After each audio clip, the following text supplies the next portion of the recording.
नमस्कार, मैं सुनील कुमार छत्तीसगढ़ अखबार से। आज यहाँ मौके पर आकर ज्योतिष पीठ के शंकराचार्य अविमुक्तेश्वरानंद जी से बातचीत का एक मौका मिला। बातचीत के बाद में उनकी तरफ से रुद्राक्ष माला और कुछ प्रसाद भी प्राप्त हुआ है, लेकिन उससे ज़्यादा महत्वपूर्ण है उनसे जो बातचीत हुई है।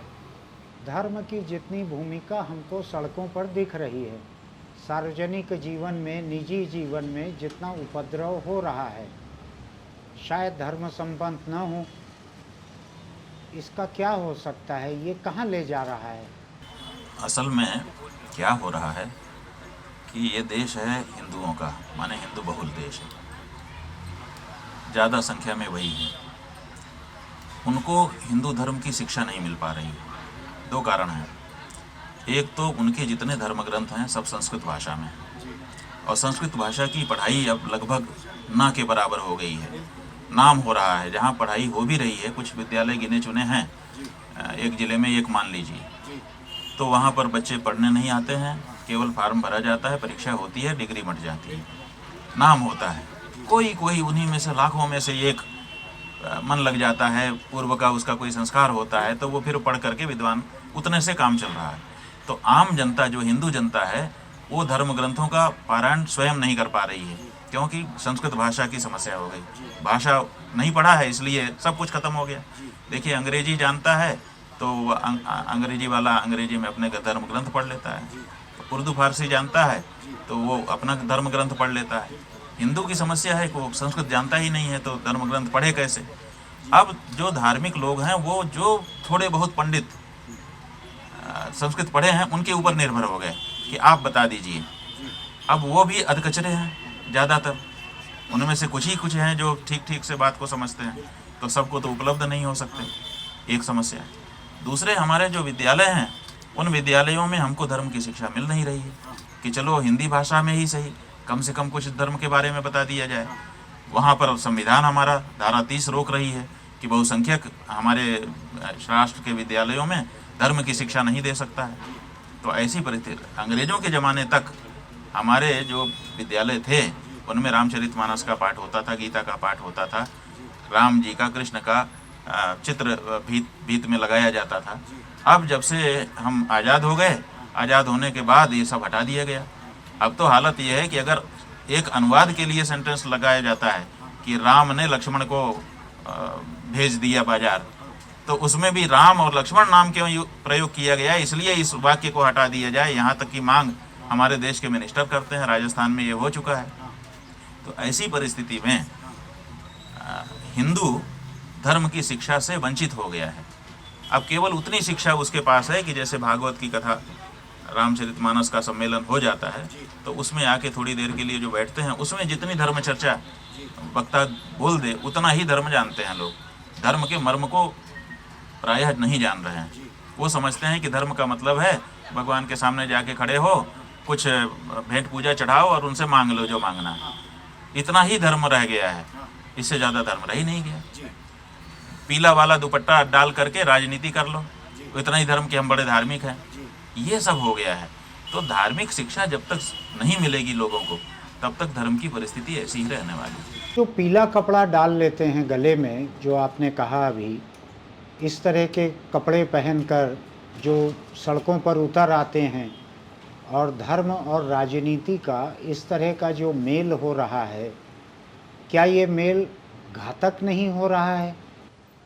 नहीं, असली धर्म हो, असली राजनीति हो तो घातक नहीं है, क्योंकि राजनीति अगर ऊंची हो जाएगी तो शायद वो धर्म हो जाएगी, है ना। हमारे यहाँ जो राजा का आदर्श है, जैसे राम जी राजा थे, तो रामो विग्रहवान धर्म, वो राम तो धर्म ही विग्रह, माने उनका तो पूरा रोम रोम धर्म है, ये कह दिया ना हमने। इसका मतलब है कि राजनीति अगर ऊंची हो तो वो धर्म हो जाएगी, और धर्म अगर ऊंचा हो तो राजनीति हो जाएगा, क्योंकि सबको लेकर के चलेगा, किसी से द्वेष नहीं करेगा, ठीक है ना। अपने ऊंचे अर्थों में दोनों में समानता है, लेकिन ऊंचे अर्थों की तो केवल बात हो सकती है, व्यवहार में कहाँ है। व्यवहार में तो धर्म के नाम पर अधर्म है, और राजनीति के नाम पे पॉलिटिक्स है, षड्यंत्र है। तो ये चल रहा है, इसलिए इन शब्दों के आज के चलते हुए अर्थ के अनुसार विचार करना पड़ेगा, और जब उस अनुसार हम विचार करेंगे तो पता चलेगा कि दोनों में बहुत अंतर है और दोनों को घालमेल बिल्कुल होना ही नहीं चाहिए। एक ये चीज़ मैं आपसे समझना चाह रहा हूँ कि हिंदुस्तान के बहुत से मंदिरों में गैर हिंदुओं का प्रवेश रोक दिया गया है। आदिवासियों में बहुत से अपने आप को हिंदू नहीं मानते हैं, वो अपने आप को एक अलग आदिवासी धर्म का मानते हैं। जनगणना में अभी कुछ दशक पहले तक उनके लिए एक अलग से कॉलम था जिसमें उनका आदिवासी जिक्र किया जाता था। आदिवासियों का एक तबका ये मांग कर रहा है कि उनको अलग से आदिवासी गिना जाए जनगणना में। इन तबकों का यह मानना है कि सवर्णों का, गैर आदिवासियों का एक तबका है जो कि उनके साथ ज्यादती करता है। आपका इस बारे में क्या मानना है? व्यवस्था तो जब भी बनाई जाती है अच्छे के लिए बनाई जाती है कि चलो भाई ये अब व्यवस्था हो रही है, व्यवस्था बनाओ। व्यवस्था बनाओ का मतलब कि जो अराजकता फैली है उसको ख़त्म करो और सब सही ढंग से अपने अपने लक्ष्यों को प्राप्त कर सकें, ऐसी व्यवस्था बना दो। तो जब भी ये व्यवस्था बनी होगी, इसमें चूंकि व्यवस्था शब्द लगा हुआ है, इससे पता चलता है कि ये सबको ऑर्डर में रखने के लिए, सबका किसी का हक कोई ना मार ले, इसके लिए ये व्यवस्था बनाई गई होगी। तो ये क्या है कि आजकल हम लोगों ने आरक्षण दे रखा है, ये असल में पारंपरिक आरक्षण है। जाति व्यवस्था जो हमारी है ये पारंपरिक आरक्षण के सिवाय कुछ नहीं है। इसमें ये नहीं है कि कोई व्यक्ति जो है जन्म से ही बहुत ऊंचा हो गया है और कोई व्यक्ति जन्म से ही बहुत नीचा हो गया है। ऊंच नीच की तो बात ही नहीं है सनातन धर्म में, और हो गया इसकी भी बात नहीं। ये क्या है कि ये आरक्षण है कि भाई ये अमुक जाति के हैं, माने अमुक काम करते हैं, इस काम में दूसरे मत आओ, इन्हीं लोगों को करने दो ताकि इनकी आजीविका बनी रहे। तो जो जिस जाति में है उस जाति की आजीविका एक सुनिश्चित है हमारे यहाँ, और वो उसी से अपनी आजीविका कमा रहा है, तो आरक्षण हो गया। तो आरक्षण को तो आजकल सही मान रहे हैं अधिकतर लोग। जो लोग बुरा मानते हैं वो लोग केवल यही तर्क देते हैं कि हमारे लिए अच्छा नहीं है, लेकिन सबके लिए अच्छा नहीं ऐसा तो वो भी नहीं कह पाते हैं। तो ऐसी स्थिति में आरक्षण होना चाहिए ताकि सबकी जीविका बनी रहे। तो सबकी जीविका बनाए रखने के लिए ये व्यवस्था, जाति व्यवस्था बनाई गई थी, और वो बहुत कारगर भी है। आज भी आप देखिए कि बहुत से लोग परंपरागत होने के कारण आजीविका की चिंता से मुक्त हैं, क्योंकि वो उनका बच्चा पैदा होता है, धीरे धीरे अपने परंपरागत रोजगार को अपना लेता है और वो कमाने लगता है। वो बेरोजगार नहीं है। बेरोजगार वो है जिसको पता नहीं है कि मैं क्या था और क्या करना है। तो कहीं न कहीं ये व्यवस्था कारगर भी है। तो कारगर व्यवस्था को क्यों छिन्न भिन्न करना चाहिए? लेकिन इस जहाँ तक आपका ये कहना है कि उस व्यवस्था को ले करके कुछ लोगों ने एक दूसरे पे ज्यादती शुरू कर दी कि मैं तो बड़ा ऊंचा, तू तो बड़ा नीचा, किसी को तुच्छ दिखाना शुरू कर दिया। ये व्यवस्था का दोष नहीं है, ये तो किसी भी व्यवस्था में जंग लग जाता है। तो ये गड़बड़ी है, ये बीमारी है, और इस बीमारी से ग्रस्त लोगों की इलाज की जरूरत होती है। व्यवस्था को आप दोष नहीं दे सकते। ये जहाँ बीमारी है उसको आप दोष दीजिए और उसको इलाज कर दीजिए कि भाई ये गलत विचार है तेरा, ऐसे विचार को स्वीकार नहीं किया जा सकता है।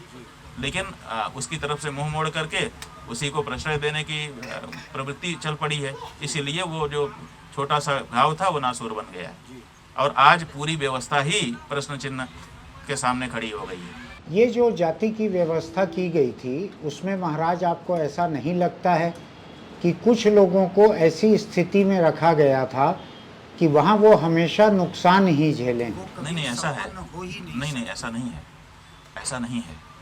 देखिए, सब में सब होता है। आपको हम थोड़ा सा समय लगेगा लेकिन हम समझाना चाहेंगे। आप समझते हैं कि ब्राह्मण सबसे ऊंचा हो गया, उसने तो चरण धुलवाने और प्रणाम करवाने का ठेका ले लिया, है ना? ऐसा नहीं है। देखिए, जब आपके गांव में यज्ञ होता है, किसी भी यज्ञ में आज के बाद जाकर के आप देख लीजिएगा, ब्राह्मण आएंगे।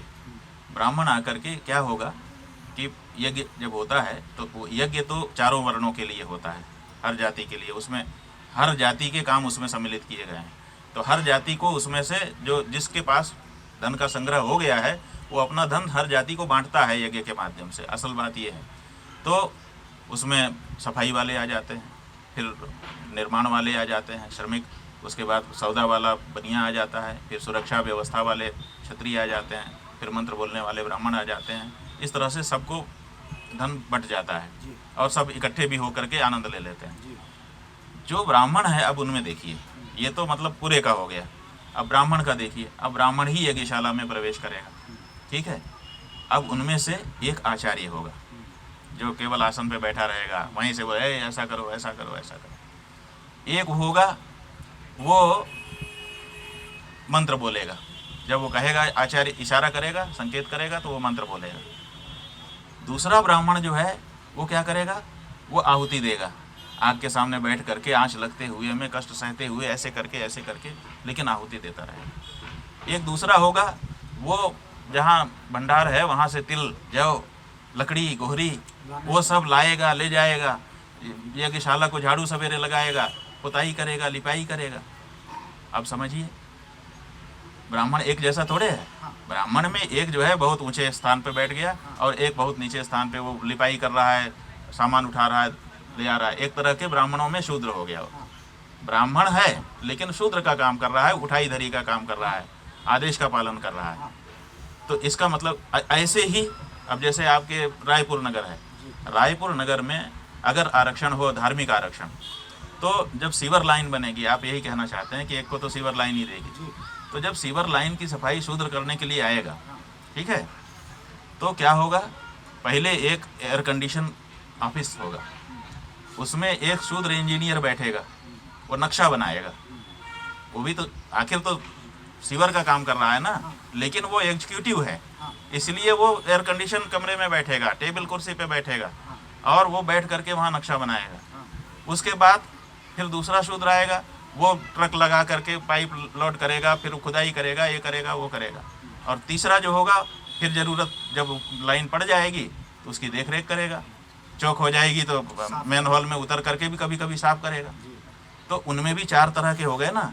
शूद्र में भी एक ऐसा हो गया जो बिल्कुल मेन हॉल में कभी नहीं उतरता है, वो ऑफिस में बैठ करके ही ड्राइंग पास करता है। तो उनमें भी तो ऐसे काम हैं जो उस तरह के काम नहीं है। वो शूद्र है, सफाई का ही काम कर रहा है, सीवर का ही काम कर रहा है, लेकिन एग्जीक्यूटिव है। ऐसे ही यज्ञशाला में एक एग्जीक्यूटिव है और एक जो है लेबर है। तो सब में अवान्तर वर्गीकरण होता है। तो ऐसा नहीं है कि सबको एक जैसा, जिसकी जितनी प्रतिभा क्षमता होती है वैसे स्थान पर बैठ करके वो काम करने लगता है। आप एडिटर हो, क्यों एडिटर हो? आपके यहाँ दूसरे भी लोग होंगे, वो नहीं एडिटर बन पाए, बल्कि वो चाहते आपसे ज़्यादा थे। आपको तो जब एडिटर बनने का मौका आया तो आप थोड़ा हिचक रहे थे, सच बात ये है। लेकिन जो बहुत चाह रहे थे, षड्यंत्र तक कर रहे थे, वो नहीं बन पाए और आप बन गए। क्यों? क्योंकि आपकी प्रतिभा क्षमता वैसी थी। पहचानने वाले ने कहा कि नहीं नहीं तुझे ही करना है, और उनको नहीं करने दिया जबकि वो चाहते थे। तो आकांक्षा सबकी रहती है, लेकिन जिसकी जितनी प्रतिभा क्षमता होती है उस स्थान पर बैठ ही जाता है। प्रतिभा को रोकने वाला कोई बैरियर आज तक नहीं बना है देश में।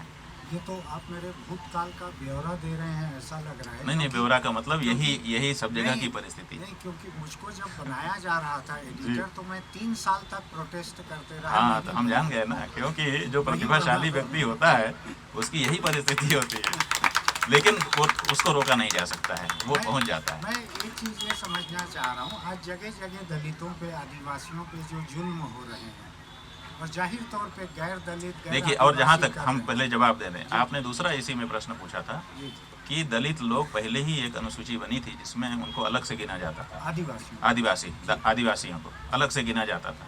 बाद में फिर उनको एक कर दिया गया। सही है ये बात, ये तथ्य परक है, क्योंकि पहले उनको अलग गिना जाता था। आज़ादी के समय अलग ही गिने गए थे, आज़ादी के बाद फिर बैठक हुई और फिर उनको हिंदुओं में गिना गया। एकदम सही है, तथ्य है। तो ऐसी परिस्थिति में आप समझिए कि पहले अलग गिना जाता था। क्यों गिना जाता था? जो भी कारण रहे हों। उसके बाद फिर हमारे देश के जो बुद्धिमान लोग थे उन्होंने सोचा कि अलग से गिनने की ज़रूरत नहीं है, इनका तो सब कुछ एक जैसा है, इसलिए इनको एक साथ गिनो। ठीक है, तो एक साथ गिनना ये जो विचार है ये असली विचार है, क्योंकि वो समाज को जोड़ रहे हैं। एक साथ जोड़ने का मतलब 2 टुकड़ा है, उसको एक साथ करना है, जोड़ना। तो समाज को जोड़ने वाला जो विचार है वो उत्तम विचार है। तो जिन लोगों ने ये कार्य किया वो समाज को जोड़ने वाले लोग थे। अब जोड़ने की बात अच्छी बात है, जोड़ दिया गया, कोई प्रोटेस्ट नहीं हुआ, इतने दिन तक जुड़े रहे। अब तोड़ने की बात करना, अब कि नहीं नहीं पहले गिना जाता था इसलिए अलग ही गिने जाएंगे। तो ये जो है तोड़ने वाला विचार है, इसलिए हम जोड़ने वाले विचार के साथ हैं कि भाई जोड़ दिया था और जुड़े हैं, काहे को तोड़ना, अनावश्यक क्यों एक और सेक्ट पैदा कर देना, ये हमारा कहना है। लेकिन उसमें एक चीज हुई थी, उनको जोड़ के रखा गया था पाँवों में ही, वर्ण व्यवस्था में, जाति नहीं व्यवस्था पाँव में जो रखा गया ना, के करीब ही रखा गया था उनको। हमने बता दिया, ये निकाल दीजिए अपने दिमाग से हाँ, कि शूद्र जो है वो वंचित है। हाँ, हमने बताया आपको कि शूद्र जो है उसमें भी ऊंचे काम हैं और वो ऊंचे काम शूद्र करता है। सच बताएं, अगर धार्मिक आधार पर आप सर्विस, यही तो शूद्र का काम है, सेवा का कार्य सर्विस है। जितनी सर्विस है आज ब्राह्मण क्षत्रिय वैश्य सर्विस ही तो कर रहे हैं। तो अगर सर्विस शूद्र का है, धार्मिक व्यवस्था को लागू कर दीजिए तो सबसे ज़्यादा संपन्न शूद्र हो जाएगा, क्योंकि सारी सर्विसेज उसके अंतर्गत आ जाएंगी। ये क्यों ऐसा ना करके जो लोग धार्मिक मान्यता को पीछे कर रहे हैं वो लोग शूद्रों को वंचित कर रहे हैं, ऐसा हमारा मानना है। शूद्र हमारे यहाँ छोटा नहीं है, शूद्र हमारे यहाँ वंचित नहीं है। शूद्र जो है वेद मंत्र कहता है, ब्राह्मणों से मुखमासीद बाहु राजन्य कृतः उरु तदस्य यद वैश्य पदभ्याम शूद्र अजायत। मस्तक से, बाहु से, उरु से और चरण से 4 की उत्पत्ति बताई गई है। इसका मतलब ये नहीं है कि चरण को बता दिया तो वो नीचा हो गया। एक व्यक्ति ने हमसे पूछा, हमने इसको बताया भी है कि नहीं उनको तो नीचा कहा है। हमने कहा किस आधार पर? बोले नहीं पैर कह दिया उनको। तो हम बैठे हुए थे तखत पर, तो हम लेट गए। हमने कहा अब बताओ कौन नीचा है और कौन ऊंचा है? तो वो चुप हो गए, बोले कि अब तो सब बराबर हैं। तो हमने कहा अब शीर्षासन लगाएं, अगर शीर्षासन लगाएंगे तब तो चरण ही ऊपर हो जाएगा, तो तुम ऊंचा कहोगे उनको? अरे हमको तो जब जरूरत होती है हम जिसको चाहते हैं उसको ऊंचा बना लेते हैं, नीचा बना लेते हैं, हमारी जैसे समाज को जरूरत होगी। हम सब भाई एक हैं, एक ही परमात्मा के अंग हैं। तो वहाँ जो वेद मंत्र कहता है वहाँ पर 4 को कहना है और चारों को अंग बताना है। वहाँ उद्देश्य ये है कि ये सब एक ही परमात्मा के अंग हैं, अलग नहीं हैं। तो किसी न किसी को तो कहीं तो बताना पड़ेगा। तो वहाँ पर ये उद्देश्य नहीं है कि कोई नीचा कोई ऊंचा, वहाँ ये उद्देश्य है कि ये भगवान के अंग हैं, सब चारों एक जैसे हैं। अब सोने की भगवान की मूर्ति होगी और पैर काट के सोनार के यहाँ जाओगे तो उसकी कम कीमत मिलेगी, और सिर काट ले जाओगे तो उसकी ज़्यादा कीमत मिलेगी, ऐसा थोड़े होगा। वो तो तौलेगा और तौल करके कहेगा भैया ये भी सोना, दोनों की बराबर कीमत है। तो ऐसे ही ब्राह्मण क्षत्रिय वैश्य शूद्र सब भगवान के श्री अंग हैं, सब पूजनीय हैं। इनमें से एक भी कम होगा तो भगवान की मूर्ति खंडित मानी जाएगी, और खंडित मूर्ति की तो हमारे यहाँ पूजा नहीं होती है। और यही कारण है कि आज शूद्र को जो अलग कर दिया जा रहा है राजनीति के कारण, इसी के कारण भगवान की मूर्ति खंडित हो रही है। तो हम लोग इसीलिए चिंतित हैं। शूद्र हमारा अभिन्न अंग है और आदरणीय है, और हम तो चरण की ही पूजा करते हैं। पूजनीय अगर किसी को हमने बनाया तो चरण को ही बनाया और किसी को नहीं बनाया। आपने अभी कहा कि आदिवासी सभी अर्थों में हिंदू हैं, उनका पूजा का तरीका हिंदू है, सारे तौर तरीके हिंदू हैं। लेकिन एक फ़र्क मैं देखता हूँ कि आदिवासियों के बीच महिलाओं को जितना बराबरी का दर्जा मिलता है उतना हिंदुओं के बीच नहीं मिलता। अरे भैया आप तो कैसी बात करते हो, हमको बड़ी मतलब अच्छा नहीं लग रहा है।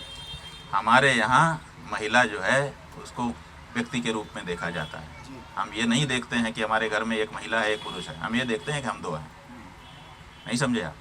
हमारे यहाँ भाई बहन एक जैसे हैं। हमारे यहाँ पति पत्नी को आधा आधा अंग कहा गया है। ये हमारे यहाँ की व्यवस्था है जिसको पूरा विश्व आज भी स्वीकार करता है कि राम का राज्याभिषेक होता है तो सीता भी सिंहासन पर बैठती है बराबरी से। बैठी है कि नहीं बैठी है? किसी भी चित्र में देख लीजिए। तो राम तो अभिषेक तो राम का हुआ था, सीता कैसे बैठ गई? बराबरी दर्जा नहीं था तो वो कैसे सिंहासन पे बैठ सकती थी? लेकिन बैठी। अब आप कहते हैं कि नहीं अलग अलग दर्जा है, लेकिन आप भी वही देते हो। अब राष्ट्रपति चुना जाता है एक व्यक्ति तो उसकी पत्नी भी राष्ट्रपति भवन में पहुंच जाती है, और स्त्री चुनी जाती है, प्रतिभा पाटिल चुनी गई तो देवी पाटिल चले गए उसके साथ राष्ट्रपति भवन में। तो जब आपको व्यवहार की ज़रूरत पड़ती है तो आप हमारे शास्त्रों के अनुसार उसका लाभ ले लेते हैं।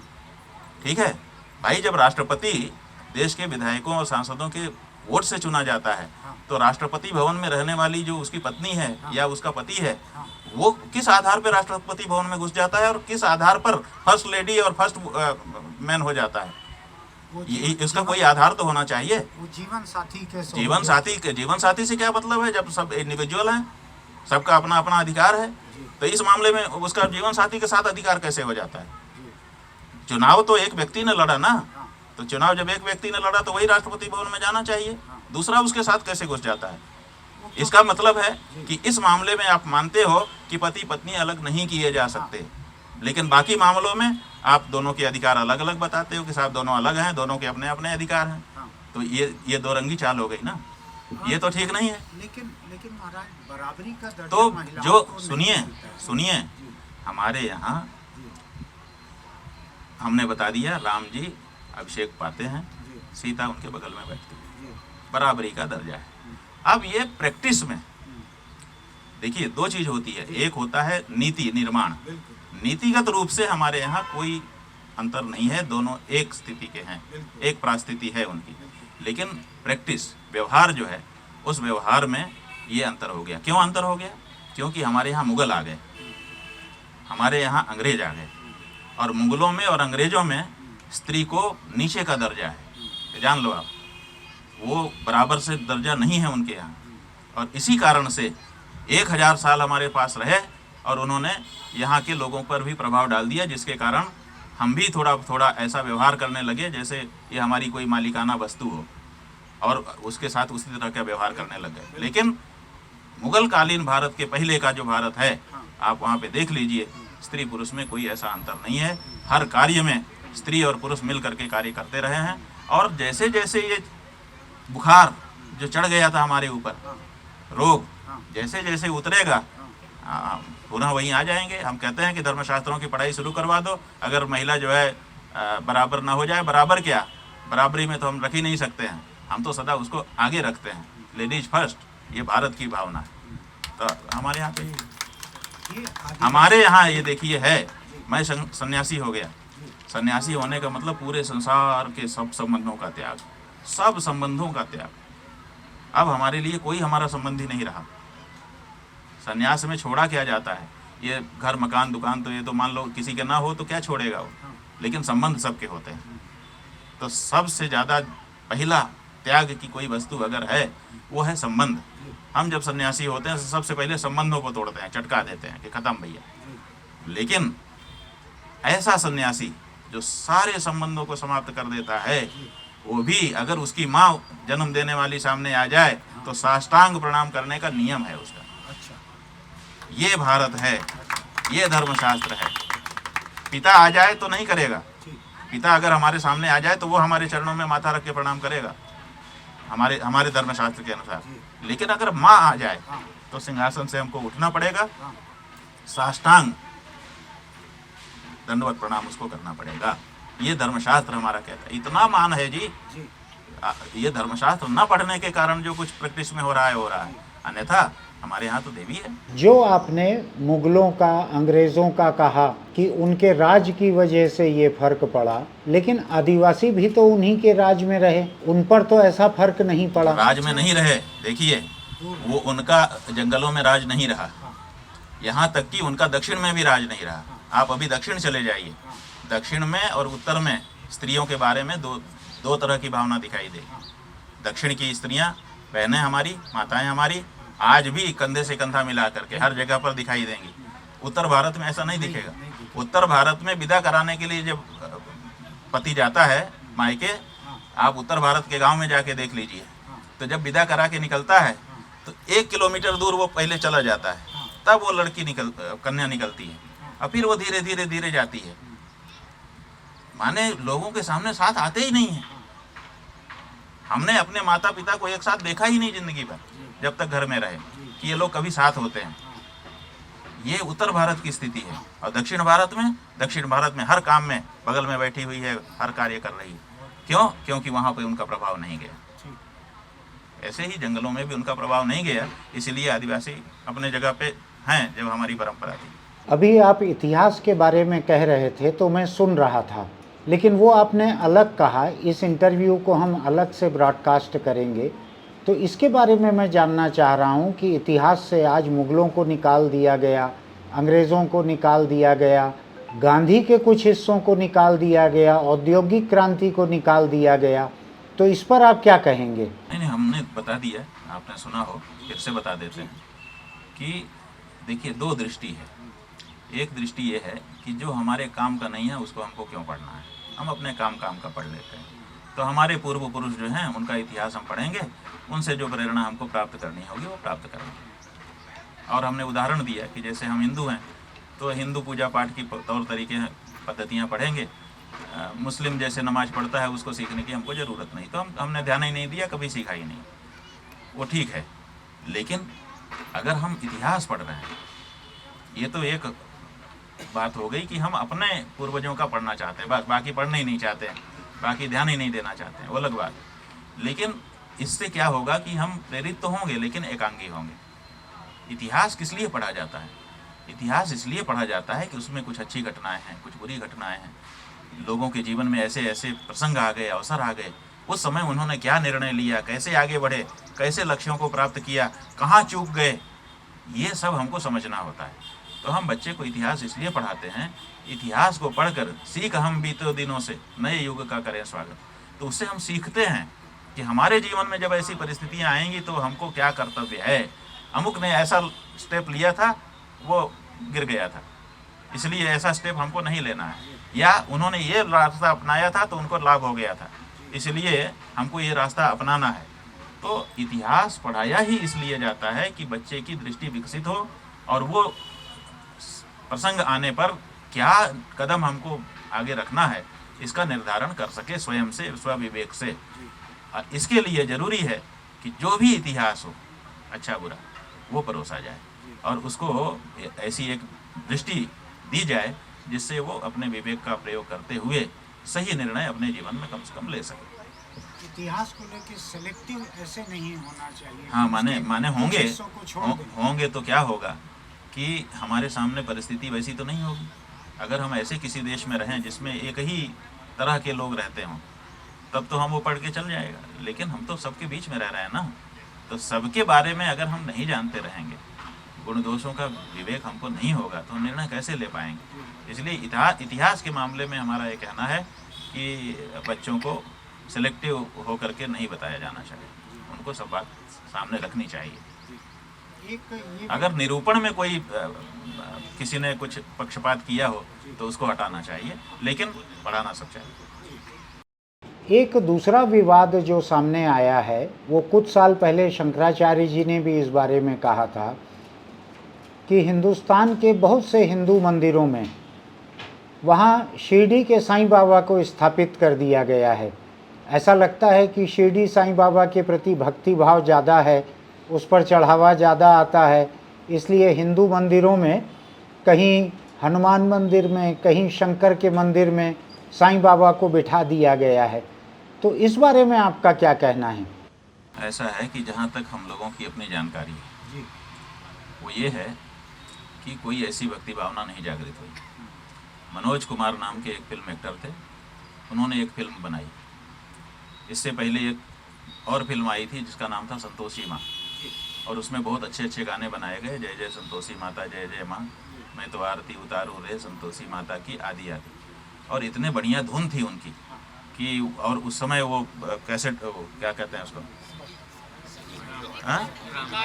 ग्रामोफोन वाला रिकॉर्ड प्लेयर होता था, उसमें वो बजता था। उसको स्थानीय भाषा में तवा कहा जाता कि तवा में बजता था, तो तवा में वो बजाया जाता था। और गांव में लाउड स्पीकर लगा करके मैं तो आरती उतारूं रे, तो झूमने लगते थे लोग, इतनी बढ़िया धुन थी। और उन गानों को सुन सुन करके लोग आकृष्ट हो गए। फिर फिल्म भी देखी लोगों ने, और फिल्म देखी और उसमें ये बता दिया कि खटाई ना खाओ, शुक्रवार का व्रत करो और चना बांटो गुड़, और घर में जो चाहो हो जाए। तो लोगों ने समझा कि ये बड़ा अच्छा है, सस्ता सरल रास्ता है, इसी को अपना लेते हैं। तो लोग उन्मुख हो गए। उसी तरह से फिर साईं बाबा आई, साईं बाबा उन्मुख हो गए। अच्छा, कुछ लोगों को ये नियम रहता है कि नई चीज़ चाहिए उनको। ठीक। घर में बच्चा रोज रोटी बनाओ तो एक दिन कहता मैं नहीं खाऊंगा, तो फिर उसको बनाना पड़ता है, कुछ नहीं तो गुजिया बना के देना पड़ता है, ज़बरदस्ती की गुजिया माँ को बना के देना पड़ता है क्योंकि वो नया चाहता है। तो लोग सामान्य रूप से मनोवैज्ञानिक रूप से नई चीज़ के उत्सुक होते हैं, इस नई चीज़ की उत्सुकता, और वो स्वार्थी होते हैं। तो सरल रास्ते से स्वार्थ, बस यहाँ चले जाओ सब हो जाएगा, ये जो गारंटी है, ये गारंटी लोगों को प्रेरित करती है। तो इसी में संतोषी माता की और लोग प्रेरित हो गए, जबकि शास्त्र में कोई संतोषी माता थी नहीं। हमारे संस्कृत में संतोषी शब्द ही देवी के लिए नहीं बनता है, संतोषिणी बनेगा, संतोषी नहीं बनता है। शब्द संतोष है, उसका स्त्रीलिंग संतोषिणी होता है, तो संतोषी देवी तो बनेगा ही नहीं। तो शास्त्र ऐसे कैसे कहेगा, अशुद्ध शब्द का प्रयोग कैसे करेगा। तो ऐसी स्थिति में लोगों ने सरल रास्ता पा करके उसकी तरफ चले गए। लेकिन जब पूरा नहीं हुआ तो आज कहाँ संतोषी माता है पता नहीं। ऐसे ही साईं बाबा का बुखार आ गया, फिल्म देखा और कहा कि यहाँ सब हो जाएगा, तो लोग जाने लगे। लेकिन धीरे धीरे अच्छा ये जो मंदिरों में आ गए, वही हम लोगों का कहना है कि भाई आप कोई मान लो, कोई आपको मानने लगे, आपको भगवान माने, तो हम मना नहीं कर सकते हैं, क्योंकि सब में भगवान है, आप में भी भगवान है। आपके अंदर बैठे भगवान को कोई पूजने लगे, लेकिन आपका मंदिर अलग बनाए ना, आप अपना तौर तरीका अलग रखे ना। हमारे वेद मंत्रों का प्रयोग आप करने लगो आपकी पूजा के लिए, हमारे वेद मंत्र हमारे भगवान की पूजा के लिए हैं। हमारी षोडशोपचार पद्धति आप ले लो, हमारे जैसे सब कुछ करने लग जाओ, और आप हो अलग, तो आप एक अलग पद्धति बना लो। कई लोग अपने आप को धर्म कहते हैं ना, वो सब उन्होंने अपनी पद्धति बनाई है, अपने उपासना स्थल का नाम अलग रखा है। ऐसे ही अगर ये साईं के लोग भी कर लेते तो कोई दिक्कत नहीं थी, उनकी मान्यता उनके लोग कर लेते। लेकिन इन्होंने क्या किया कि सब चीज़ हमारी अपना ली और हमारे मंदिरों में घुसने लगे। मंदिरों को भी भाई शिव जी का मंदिर है, शिव जी के लिए बना है, उसमें साईं का क्या काम है। लक्ष्मी नारायण का मंदिर है, लक्ष्मी नारायण के लिए बना है, उसमें साईं का क्या काम है। तो ये कैसे आ गए, ऐसे आ गए कि पुजारी जी बेचारे निर्धन हैं। ब्राह्मण तो सदा से निर्धन रहा है, आज भी है, सच बात ये। जो मुख्य माने जो धार्मिक कार्य में लगा ब्राह्मण है वो आज भी विपन्न ही है। जिन ब्राह्मणों ने व्यापार कर लिया, जिन ब्राह्मणों ने बड़ी बड़ी नौकरी कर ली, वो भले कहीं चले गए हों, लेकिन धर्म से जुड़ा ब्राह्मण आज भी संतोषी है और विपन्न है। उनके घरों में समस्या है, आर्थिक तंगी है, बेटी का विवाह है, अमुक है, अमुक है, बीमारियां हैं, बड़ी बड़ी फीस हो गई है आजकल डॉक्टरों की और अस्पतालों की। तो ऐसी परिस्थितियां लोगों के घर में आती रहती हैं। और उसी समय कोई आके कहे कि पंडित जी ये साईं बाबा की मूर्ति अगर आप यहाँ स्थापित कर दो तो हम आपको 1 लाख देंगे, आपको 51,000 देंगे, हम भंडारा भी करेंगे 2 लाख का, वो पैसा भी आप ही के हाथ में देंगे, आप करवा देना। तो क्या होगा आप समझे, नहीं समझे। जब आँच आती है और सामने प्लास्टिक हो तो पिघल जाता है। तो ये जो पंडित लोग हैं पिघल गए। अब पिघल करके इन लोगों ने जगह जगह चबूतरे जहाँ खाली दिखे बैठा दिया। ये कोई, अब देखिए ये बैठा देने से कुछ नहीं होता है, हमारे यहाँ प्रतिष्ठा होती है, तो प्राण प्रतिष्ठा के मंत्र पढ़े जाते हैं। हम लोग जो है मूर्ति पूजक नहीं हैं, हम लोग देव पूजक हैं। देवता का आवाहन करते हैं उस मूर्ति में, फिर पूजा करते हैं। वैसे दुकानों में मूर्तियाँ गड़ के रखी हैं, हम थोड़े वहाँ आरती उतारते हैं, पूजा करते हैं। लेकिन जब हम ला के मंदिर में प्रतिष्ठा करते हैं तब पूजा शुरू करते हैं। इससे पता, और खंडित हो जाए तो तुरंत ही हटा देते हैं, दूसरी ले आते हैं, उसमें प्रतिष्ठा कर लेते हैं। तो हमारे यहाँ प्रतिष्ठा के मंत्र हैं। देवी की प्रतिष्ठा करने के लिए ये मंत्र है, देवता की प्रतिष्ठा करने का ये मंत्र है, शिव जी की प्रतिष्ठा का ये मंत्र है। तो साईं बाबा की प्रतिष्ठा का किस शास्त्र में कौन सा मंत्र है? किसी शास्त्र में कोई मंत्र नहीं है। इसका मतलब वो जो मूर्तियाँ रखी हैं उनमें कोई प्राण नहीं है, क्योंकि प्राण तो मंत्र से आते हैं, विधि से आते हैं। तो कोई विधि भी बताई नहीं गई है, कोई मंत्र भी बताया नहीं गया है। इसका मतलब उन मूर्तियों में कोई प्राण नहीं है।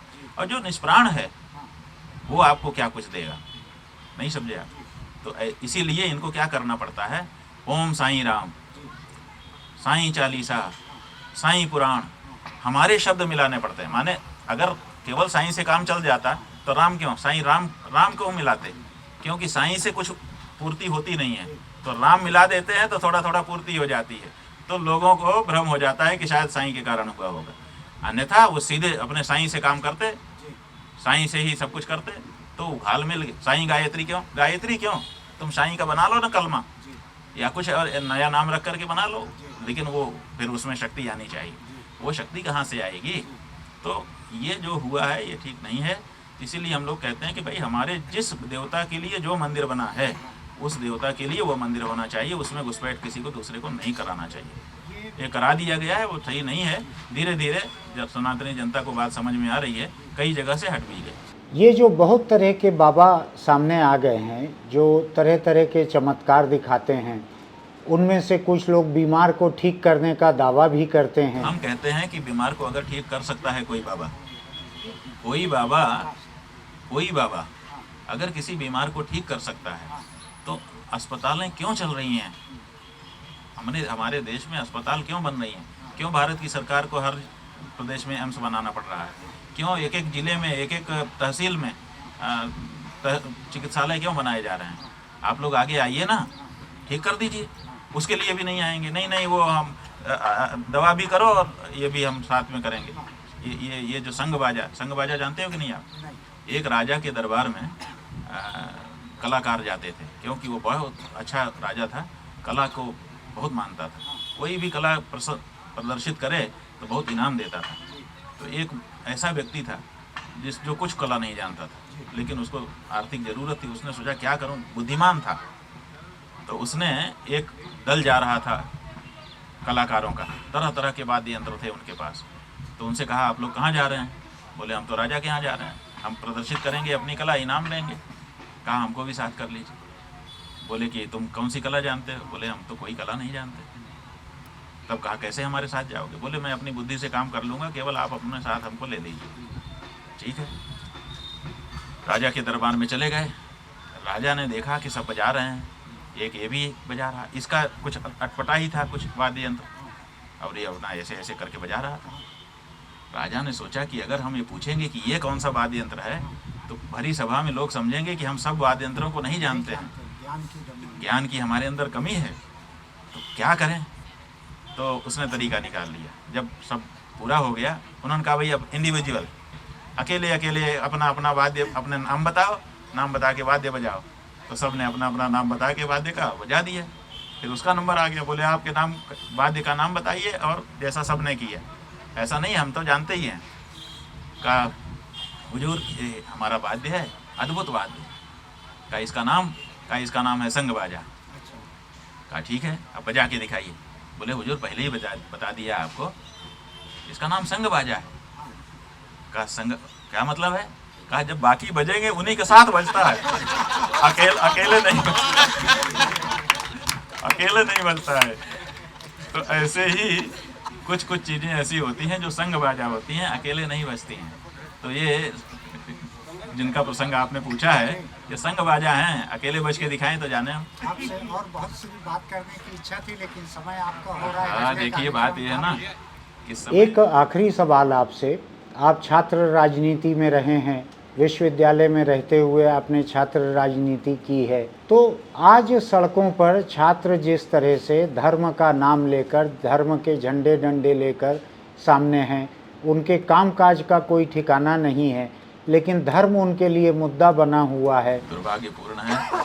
देखिए, जो जवानी है ये बड़ी ऊर्जा से संपन्न होती है।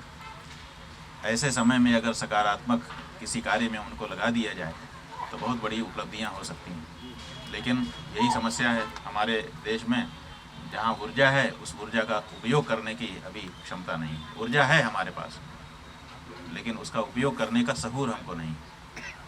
जैसे जनसंख्या हमारी बढ़ रही है, तो जनसंख्या बढ़ रही है, कोई चीज़ बढ़ रही है तो अच्छा ही तो है। किसी समय हमारे देश में लोगों ने मनौती की थी कि हमारे ज़्यादा बच्चे हो जाएं, ठीक है, तो हम तरसते थे कि हमारे बच्चे, अभी भी जिनके बच्चे बढ़ जा रहे हैं, स्वयं देख रहे हैं कि जिनके बच्चे बढ़ जा रहे हैं वो आगे हैं किसी मामले में, फिर भी हम कम कर रहे हैं। जनसंख्या घटाने के लिए प्रयास कर रहे हैं। क्यों कर रहे हैं? क्योंकि हम घबरा गए हैं कि जनसंख्या बढ़ गई, अब हम क्या करें, कैसे करें। आपको आता नहीं है, आपके पास जो संपदा है उसका उपयोग नहीं आता, ये बात है। अगर उपयोग आए तो आप इसका बहुत सुंदर उपयोग कर सकते हैं। ये एसेट है, लेकिन हमको इसका यूज नहीं आता है और इसीलिए हम परेशान हैं। नहीं तो हमारे पास ऊर्जा की कोई कमी नहीं है। आज हमारे देश में अधिकतर व्यक्ति नौजवान हैं, बूढ़े भी कम हैं, बच्चे भी कम हैं, नौजवान ज़्यादा हैं। तो आज हमारा देश ऊर्जा से लबरेज है, भरा हुआ है। लेकिन उस ऊर्जा का उपयोग हमको नहीं आता, ना हमारे चिंतक लोग उसका उपयोग करने के लिए कोई मीटिंग कर रहे हैं। जो थिंक टैंक हैं वो केवल सत्ता कैसे पाएं, सत्ता कैसे बने रहें, इसी में थिंक कर रहे हैं, लेकिन अपनी एसेट को कैसे यूज कर लें, अच्छा उपयोग करके उसका लाभ कमा लें, इसके बारे में कोई थिंक टैंक काम ही नहीं कर रहा। यही बात। जी, बहुत धन्यवाद, आपने बहुत समय दिया। इस लंबी बातचीत को सुनकर कई लोगों के लिए सोचने की कई बातें रहेंगी। ज़रूरी नहीं है कि हम उनकी हर बात से सहमत हों, लेकिन उनकी बहुत सी बातें ऐसी हैं जिनसे कि कट्टरपंथी लोग असहमत भी होंगे। वो धर्म से जुड़े हुए हैं, धर्म गुरु हैं। हिंदू धर्म की एक सबसे ताकतवर, सबसे ऊंची पीठ पर बैठे हुए हैं, 4 शंकराचार्यों में से एक हैं, लेकिन उनकी बातें उदार हैं, उनकी बहुत सारी बातें उदार हैं। आपको भी लगा होगा, इसके बारे में सोचिएगा। आज चारों तरफ जो कट्टरता का माहौल है, उसके बीच में इन बातों को सुनकर आपको क्या लगा, आप सोचिएगा और लोगों से चर्चा भी कीजिएगा। हम अपने YouTube चैनल पर इस तरह की और बातें आपके सामने पेश करते रहेंगे। तब तक के लिए बहुत धन्यवाद।